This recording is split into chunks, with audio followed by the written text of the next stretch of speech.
Cuisine Yannick TV, Ndemakamo. Cuisine Yannick TV, maman de 3 garçons, maman de 3G. Nakacha chaîne Cuisine Yannick, solution à tout sur tout.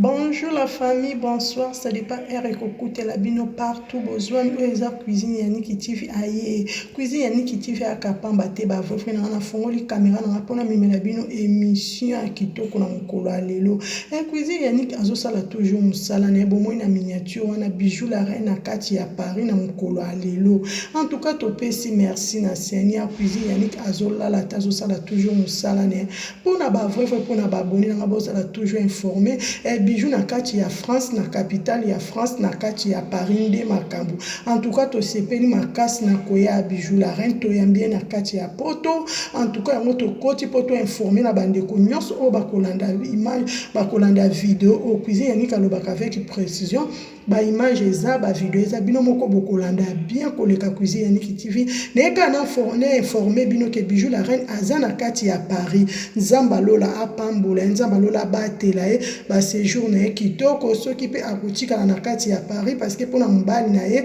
Dieu soit loué biso tozosala toujours musala information na memeli bino kaka yango na Cuisine Yannick asepelaka na lipambola baninga zuwa te kanda te azosala toujours musala na ndenga misala bozala branché bozala ligne pour vous recevoir encore une émission super bien. Bye.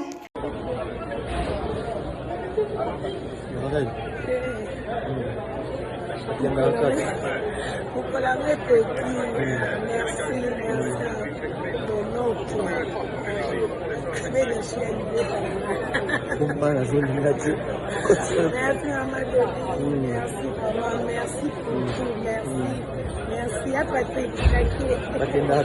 La Kenda Kaka, jamais.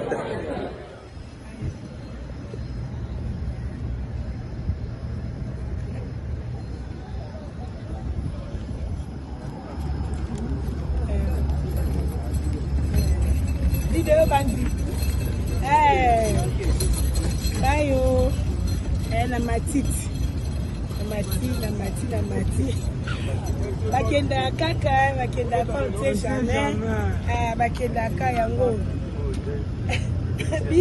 Business kara. Business Ndemakamo. Tala rapporte kam. Aïe.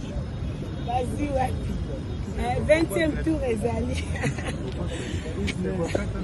Business Ndemakamo. Toka Slovak.